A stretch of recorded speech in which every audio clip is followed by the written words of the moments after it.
Hello मेरे प्यारे students, कैसे हो आप लोग। आप लोग तो अच्छे होंगे और पढ़ाई भी अच्छी तरीके से कर रहे होंगे। मैं आप लोगों को पैसेज करा रहा था। आज उसका लेक्चर 8 है। पैसेज की सीरीज चल रही थी, आप लोगों को पता है, जिसमें से 7 लेक्चर हो चुका है। आज उसका 8वां लेक्चर है। ठीक। कल मैं आपको पैराजम्बल कराया था, जो कि उसका 44वां लेक्चर था। वो अपलोड कर दिया गया है वीडियो प्लेलिस्ट में। अगर आप लोग ना देखे हो तो आप लोग प्लेलिस्ट में जाके आप उसको जरूर से जरूर देखें, क्योंकि मैं उसमें ये प्रयास किया हूँ, मतलब 44 लेक्चर करा दिया हूँ। मैं ये प्रयास कर रहा हूँ कि जो एडीक्यूटी पूछने वाला है या एडीक्यूटी के पैटर्न पे जो क्वेश्चन आ रहे हैं, उस टाइप को मैं मैक्सिमम हर टाइप कवर कर दूं। ठीक है, थोड़ा बताने का जो तरीका है, ट्रिक्स है, वो थोड़ा अलग है। और मतलब ये कह सकते हो थोड़ा अच्छे लेवल का क्वेश्चन, मतलब डेली से डेली मैं प्रयास कर रहा हूँ अच्छे क्वेश्चन, और अच्छे से अच्छे क्वेश्चन मेंस वाले जो क्वेश्चन है वही मैं करा रहा हूँ। ठीक है, तो आज जो है पैसेज का सीजीएल मेंस का स्टार्ट करूंगा। चलो स्टार्ट करते हैं। ये आज का हमारा पैसेज है, जो कि सीजीएल मेंस 2025 में पूछा गया है। इसका पहला पार्ट है और ये इसका सेकंड पार्ट है। ठीक है, और इसके क्वेश्चन 5 क्वेश्चन पूछे गए, पहला, दूसरा, तीसरा, चौथा और ये 5वां, मतलब यहाँ से पहला से स्टार्ट है। ठीक है, देखो ये जो पैसेज पूछ रहे हैं, मैं ये देखा पैसेज पूछने जो एडिक्यूटी पैटर्न पैसेज पूछ रहा है, आपको रीडिंग मतलब करना ही करना पड़ेगा। वो एडिटोरियल या तो कोई बुक्स मतलब नोवेल, ये सब आपको पढ़ना ही पड़ेगा। मतलब मैं देख रहा हूँ आठों मतलब 8 पैसेज मैं आपको करा दिया हूँ, इसके पहले भी कराया हूँ। मैं मैक्सिमम देख रहा हूँ कि मतलब एडिटोरियल से ज्यादातर उठाया गया है, मैक्सिमम एडिटोरियल, और एक दो जो है वो क्या नाम है, नोवेल से लिया गया है। ये जो है इसका नोवेल से लिया गया है। ठीक है, तो आपको ये बहुत ज्यादा जरूरी हो जाता है कि आप लोग एडिटोरियल जो है जरूर पढ़ें, मतलब इंग्लिश न्यूज़पेपर उसको जरूर पढ़ें। या तो आप अगर मतलब जैसे नोवेल पढ़ रहे हैं तो वो तो भी बहुत अच्छा है। ठीक है, चलो स्टार्ट करते हैं। जानते हो पहले क्या पढ़ा जाता है, पहले क्वेश्चन को देख लेते हैं, फिर उसके बाद पैसेज को पढ़ते हैं, आंसर मारते जाते हैं।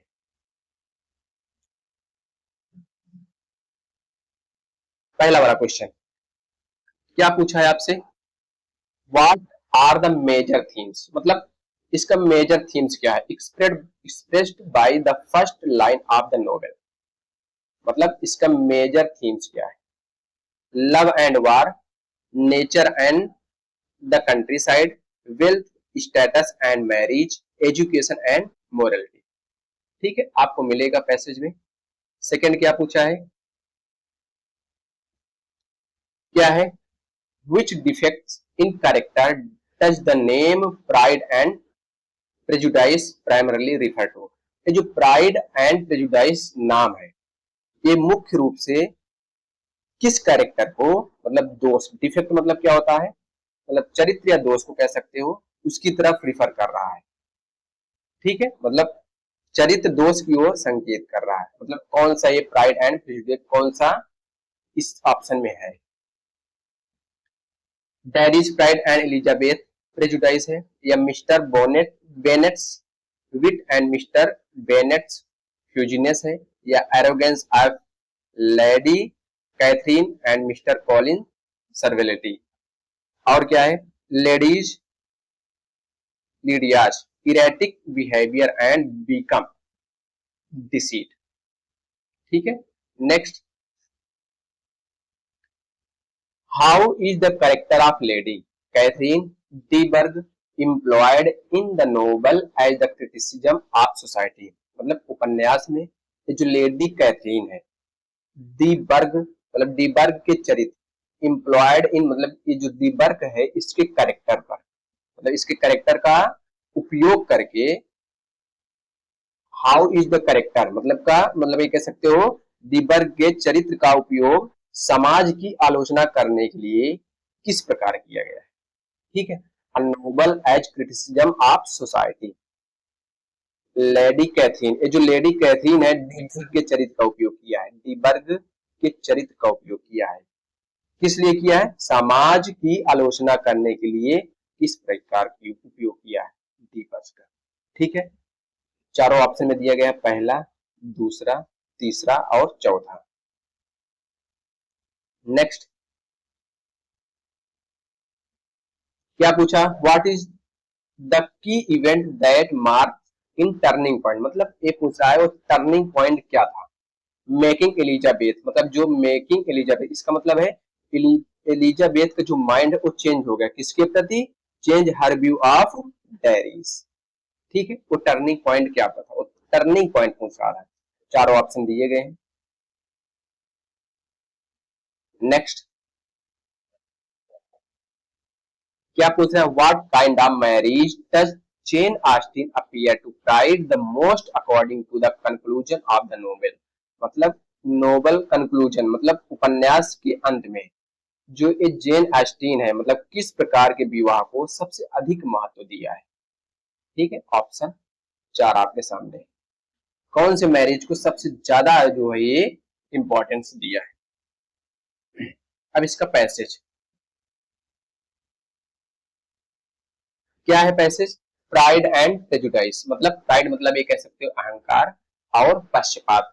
Bye Jane Austen is a classical known for its humour and complex character, मतलब जेन ऑस्टिन की क्या है, एक उपन्यास, एक प्रसिद्ध उपन्यास है जो अपने ह्यूमर, मतलब क्या कह सकते हो हास्य, और कॉम्प्लेक्स कैरेक्टर के लिए जाना जाता है। ठीक है, the famous first sentence of the book, मतलब ये कह सकते हो किताब की जो प्रसिद्ध पंक्ति है वो कह सकते हो, the famous first sentence of the book, it is the true and universally, मतलब ये रियलिटी है, कोई झूठ वाली कहानी नहीं है, इट इज रियल। ठीक है, मतलब ये सच्चे घटना पर आधारित है। ठीक है, कोई फेक वाली बात नहीं है। Acknowledge that a single man is possession of a good Fortune must be in want of a wife, मतलब एक व्यक्ति को, अब सिंगल मतलब एक सिंगल, सिंगल मतलब उसकी एक्स वाई जेड कोई नहीं है, एक आदमी को जो कि क्या है बहुत धनी है, एक वोमैन की जरूरत है, वन अ वाइफ। ठीक है, begins to set up all of the major themes, देखो मेजर थीम्स आया था ना, लाइन पहला ही पूछा था इसका मेजर थीम्स क्या है, कौन कौन सा है, मनी, स्टेटस एंड मैरिंग। समझ में आया, कौन, मनी, स्टेटस एंड मैरिंग। वो थीम्स पूछा था कि नहीं पूछा था, देखो ऑप्शन क्वेश्चन देखो कहां पे था,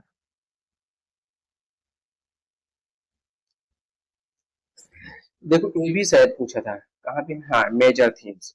इसका major theme express by the first line of the novel क्या है, लव है नहीं है, नेचर एंड कंट्री साइड नहीं है, क्या था, wealth, status and marriage.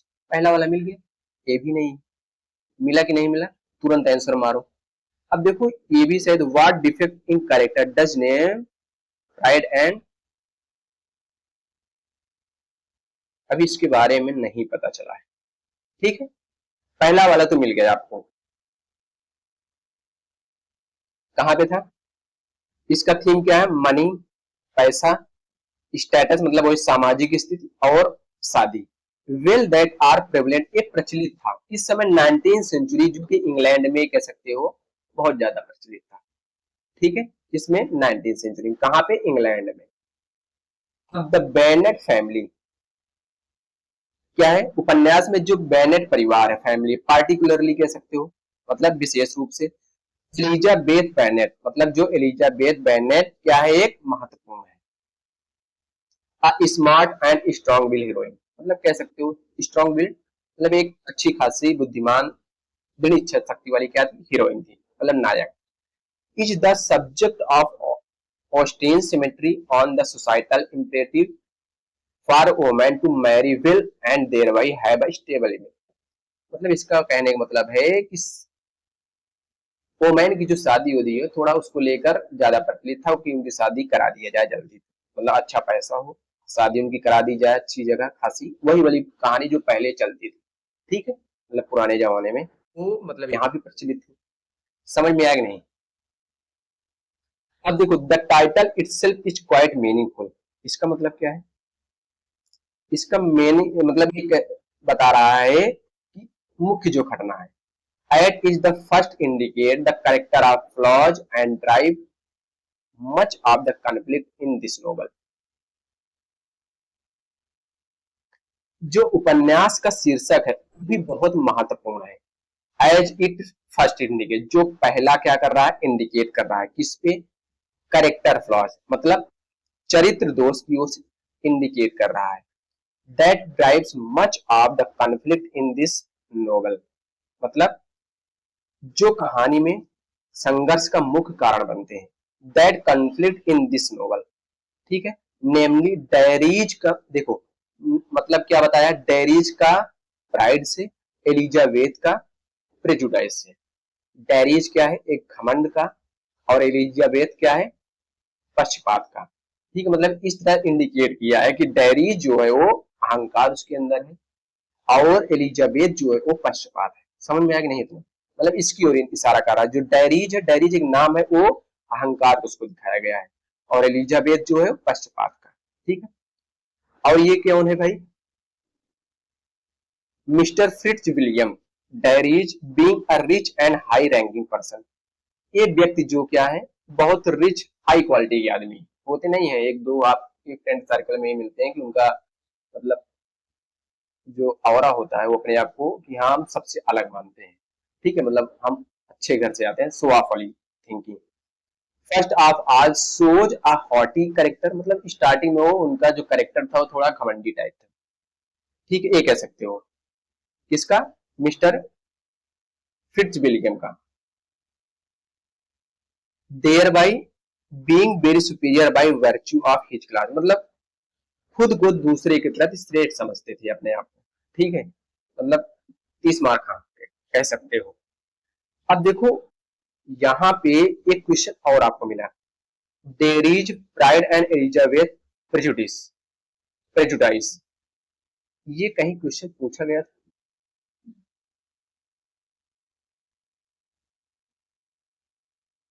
Which defect character does name, कौन सा बताओ, there is pride and Elizabeth prejudice, ये वाला ऑप्शन है, नहीं है। Which defect in character of does name, pride का मतलब क्या था, डेरीज से था, प्रेजुडिस किससे था, एलिजाबेथ से था, जो कि पहले वाले ऑप्शन में दिया गया है।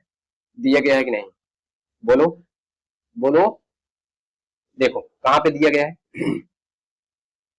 यहाँ पे, in this conflict novel namely diaries किसको दिखाया गया है, प्राइड को, जो डायरीज, डायरीज का मतलब नाम है, और एलिजाबेथ किसको दिखाया गया है, मतलब बताया गया है प्रेजुडाइज को। ठीक है, Elizabeth, Elizabeth having been offended by his initially lack of warmth. अब देखो यहाँ थोड़ा समझने, ध्यान देने वाली बात है, क्या ध्यान देने वाली बात है, एलिजाबेथ, मतलब दूसरी ओर ये कह सकते हो एलिजाबेथ, एलिजाबेथ को हिज इनिशियली, हिज किसकी बात कर रहा है, यहाँ पे डेरी की बात कर रहा है, इसकी मतलब शुरू में, मतलब ये कह सकते हो दूसरी ओर एलिजाबेथ को जो डेरी का जो व्यवहार है वो थोड़ा रूखा, मतलब उसको लगता था कि डेरी जो है उसका जो स्वभाव है बहुत ठंडा और रूखा व्यवहार, मतलब बुरा टाइप रखता है। ठीक है, मतलब इसको ऐसा लगता था किसके प्रति, डेरी के प्रति, हिज इनिशियल स्टार्टिंग में, ये जो डेरी है, ये वाला नहीं डेरी, ये वाला, और डेरी नहीं दूध वाला। ठीक है, as well as having been misled by deceiving by Mister Beckham, क्यों लगता था ऐसे इसको, मतलब कि वो थोड़ा घमंडी टाइप है, रूखा व्यवहार, क्योंकि जो मिस्टर बेकम है इसको जो है कुछ चढ़ा उड़ा दिया था कि भाई ये जो है मतलब उसके बारे में गलत जानकारी दी थी, इसलिए जो है इसको मतलब एक गलत लगती थी। मतलब एलिजाबेथ इसको मतलब एलिजाबेथ समझती थी कि डेरीज का जो करेक्टर है वो थोड़ा रूखा टाइप का है, मतलब जानते नहीं कुछ इंसान होते हैं जो थोड़ा हमेशा चिड़चिड़ापन वाले रहते हैं, तो उसको ऐसा लगता था। क्यों लगता था, क्योंकि ये जो आदमी है इसको जो है गलत मतलब उसके प्रति जानकारी दी थी। Very quickly showed prejudice against him, मतलब बहुत जल्द ही जो है एलिजाबेथ उसको उसके प्रति मतलब पक्षपात करने लगती है। समझ में आया नहीं इतना। अब देखो यहाँ पे एक क्वेश्चन पूछा गया था शायद, डच ये पॉइंट अब कहाँ पे चेंज हुआ डेरिज का, किसके प्रति, डेरिज के प्रति। एलिजाबेथ का जो माइंड कहाँ चेंज हुआ, पूछ रहा है। यहाँ पे नहीं। अब इतना इतना समझ में आएगा नहीं। अब नेक्स्ट पैराग्राफ देखो। The story trace each as they navigate this weakness, मतलब जो वीकनेस है, कमजोरियां, किसको, एलिजाबेथ जो इसको गलत समझती थी और डेरिस जो इसके प्रति कुछ दूसरा व्यवहार रखती थी, इसी कमजोरी मतलब कड़ी को लेकर एक कहानी आगे बढ़ती। ठीक है, मतलब ये कहानी क्या हुई, मतलब आगे बढ़ रहे दोनों जो कैरेक्टर है। There is need to lower his pride to appreciate the value of Elizabeth's inferior standing। अब देखो यहाँ पे क्या बोल रहा है भाई, देखो there is need to lower his pride, मतलब डेरी को क्या करना पड़ता था, अपना जो उसका जो व्यवहार था जो घमंडी वाला, उसको कम करना पड़ता था। इसको जानने के लिए ये कह सकते हो। दो, हालांकि ये कह सकते हो वही और she must see strength of his superior qualities, मतलब जो एलिजाबेथ थी वो भी डेरिज को जानने के लिए अपना जो प्रेजुडिस था उसको भी उसको कम करना पड़ता था डेरिज को जानने के लिए, ये कह सकते हो। ठीक है, Austen employs irony and satire liberally to point out the absurdity of the class structure। और ये भाई जो ऑस्टीन था, ऑस्टीन का साथी कह सकते हो उसको। ठीक है, क्यों उसको कह सकते हो, जो ऑस्टीन था वो आयरोनी एंड सटायर मतलब व्यंग और कटाक्ष का खूब प्रयोग किया। पॉइंट आउट द absurdity मतलब उल्टा सीधा, उल्टी सीधी बात का बहुत ज्यादा उपयोग किया। क्लास पर्सनेज, पर्सनेज मतलब क्या कह सकते हो, जो किरदार है, like obsequious mister Collins and impervious Lady Catherine, डिवोर्स मतलब ये जो है mister Collin and mister Catherine, ये Lady Catherine symbolise the hard and silly aspect of the class consciousness, मतलब ये दो जो कैरेक्टर है, ये वाला और ये वाला, ये जो समाज में नहीं होते हैं मतलब भेदभाव वाले, ऊंच नीच वाले, इनकी माइंडसेट इस हिसाब से थी, इसकी, इनकी और इनकी, वही बोल रहा है इसमें।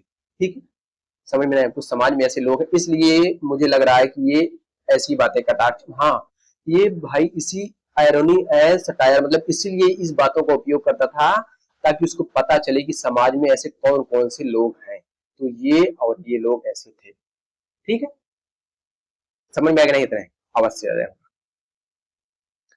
अब next, the sojourn at Darcy's grand estate Pemberley, एक थोड़े समय के लिए यात्रा कह सकते हो। सजन अच्छा वर्ड है, काफी बार पूछा है। ठीक है, मतलब ये जो डेरीज ग्रैंड स्टेट मतलब इसका कहने का मतलब ये जो संपत्ति है, ठीक है, is an important define stance in which the splendour मतलब क्या होता है, शानदार, of property and the favourable report of his servant compel Elizabeth to revise her earlier opinion and realize the truth of Derry's goodness। अब देखो यहाँ पे उसका जो है माइंड चेंज हो गया।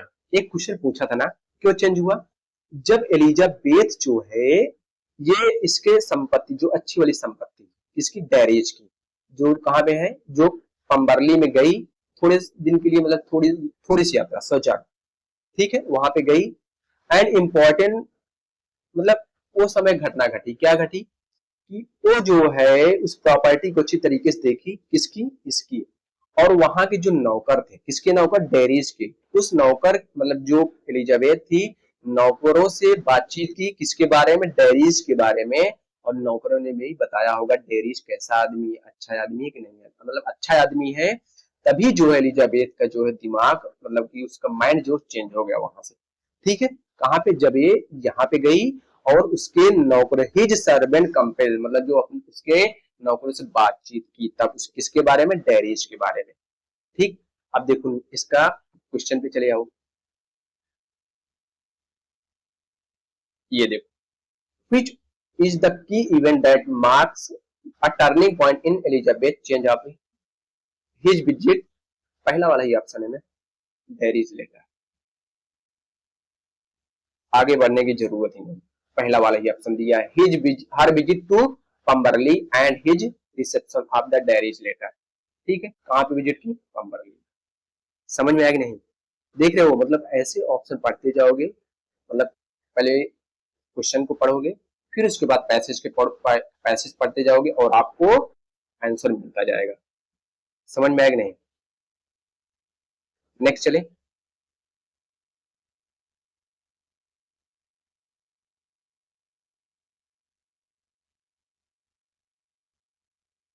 कहां पे था? हाँ, यहाँ पे इन द फाइनल एनालाइज। अब अंत में उपन्यास का कंक्लूजन देखो भाई। The novel promote love marriage. Novel किसको प्रमोट कर रहा है? लव मैरिज को, जो कि करता ही है भाई। उपन्यास क्या करता है? उसमें लव मैरिज, अच्छी अच्छी कहानियां रहती हैं। ठीक है, like a Jane Bingley and Elizabeth and Darcy's. इनकी लव स्टोरी क्या है? बहुत अच्छी हुई, ये कह सकते हो। ठीक है, इन दोनों को प्रेम विवाह पर आधारित थी, जो कि एक अच्छी मानी जा रही है। Who have successful marriage because of love. मतलब इनकी जो शादी है वो सक्सेसफुल मानी गई, किस कारण से? Because of love. अब देखो यहाँ पे भी एक क्वेश्चन मिलेगा।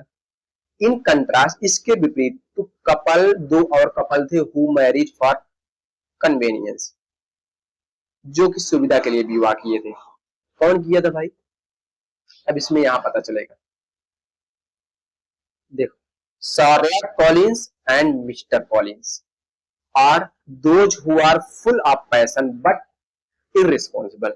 मतलब ये जुनून तो थे शादी को लेकर, लेकिन क्या थे? गैर जिम्मेदार थे। और यहाँ पे क्या दिया? लीडिया एंड बीगम,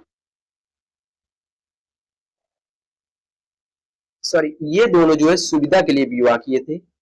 और जो कि लीडिया एंड बीगम, ये जो है मतलब जुनून तो थे शादी के लिए, लेकिन इररिस्पॉन्सिबल थे। ठीक है, अब देखो यहाँ पे एक क्वेश्चन और था। What kind of marriage love Jane Austen appeared to pride the most according to conclusion? Based on mutual respect and love, understanding marriage, marriage for convenience and, ये नहीं है। कौन सा था? ये ही था ना, मैरिज कंट्रास्ट। ये भी नहीं था, रोमांटिक नहीं था।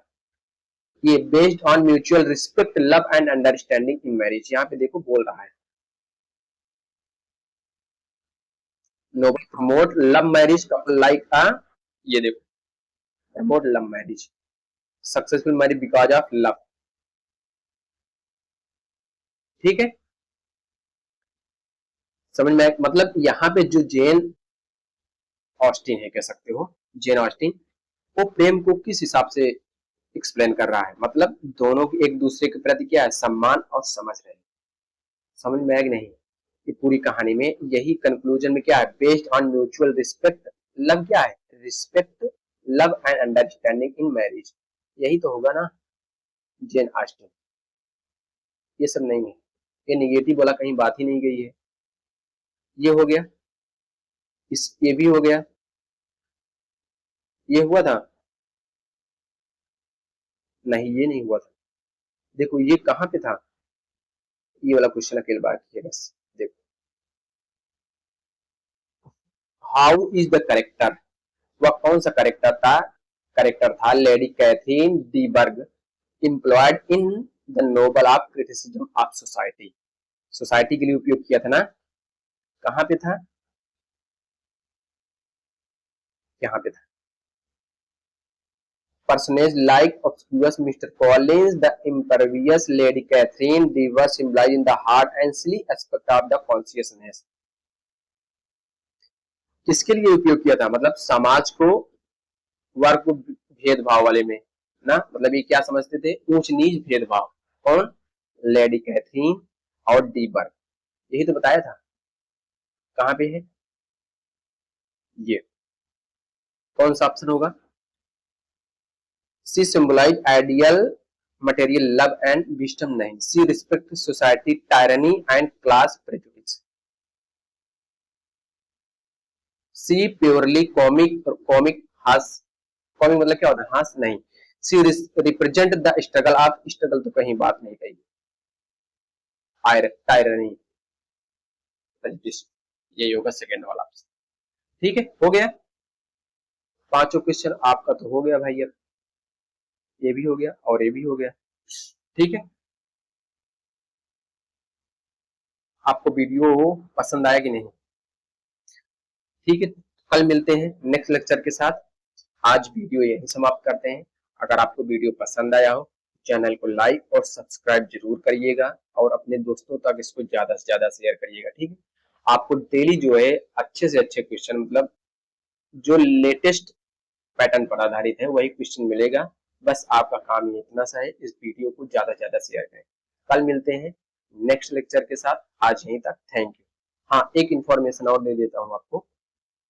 इसका मैं वर्ड पावर कर मैराथन करा दी हूँ, 10 घंटे लेक्चर जो है प्लेलिस्ट में वीडियो डाल दी गई है। अगर आप लोग न देखे हो तो उसको जाकर आप लोग जरूर देखिएगा, क्योंकि मैं मतलब 10 घंटे की मैराथन हुई, उसमें इतना वर्ड पावर मतलब मैं लिख दिया हूँ, बता दिया हूँ कि मतलब उससे बाहर कहीं से नहीं आएगा।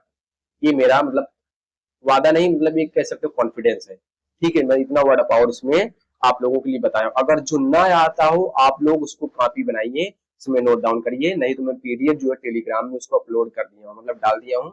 आप लोग उसको पीडीएफ भी मतलब प्रिंट आउट मतलब उसको निकलवा सकते हैं। ठीक है, तो कल मिलेंगे, थैंक यू।